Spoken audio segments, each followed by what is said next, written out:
Ẹ kú dédé ìwòyí, òní lọ́jọ́ Ìṣẹ́gun Tuesday ọjọ́ 18 oṣù kẹfà ọdún 2024. Ẹ gbọ́ àwọn ìròyìn tó jẹyọ nínú ìwé ìròyìn The Matrix. Ẹniọlá Sàlíù lórúkọ mi. Lórí ìgbésẹ̀ iléeṣẹ́ ààrẹ láti ra ọkọ̀ òfurufú tuntun, Obi sọ kòbákùngbé ọ̀rọ̀ sí ìjọba àpapọ̀. Lábẹ́ rẹ̀, ó ní ìgbésẹ̀ náà ti mú ìpínyà wá láàrin ìjọba àti àwọn aráàlú.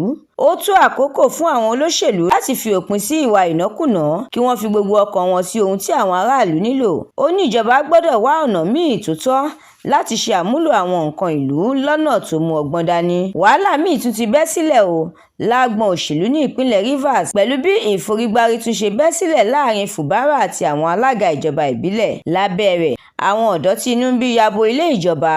Wọ́n ní kí àwọn alága ìjọba ìbílẹ̀ kúrò lọ́fíìsì.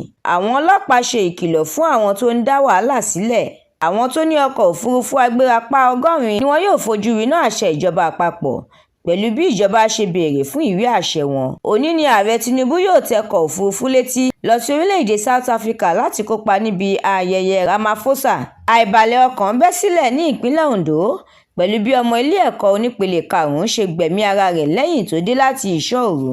Kọmíṣánná kan ní ìpínlẹ̀ Èkó ti fi igbe ta pẹ̀lú bí àrùn kọ́lẹ́rà tún ṣe gbẹ̀mí àwọn ènìyàn, léyìí tó sọ iye àwọn tó bá ìṣẹ̀lẹ̀ náà lọ di 15 níye. Ìròyìn eré ìdárayá. Ìdíje Euro 2024 ti bẹ̀rẹ̀.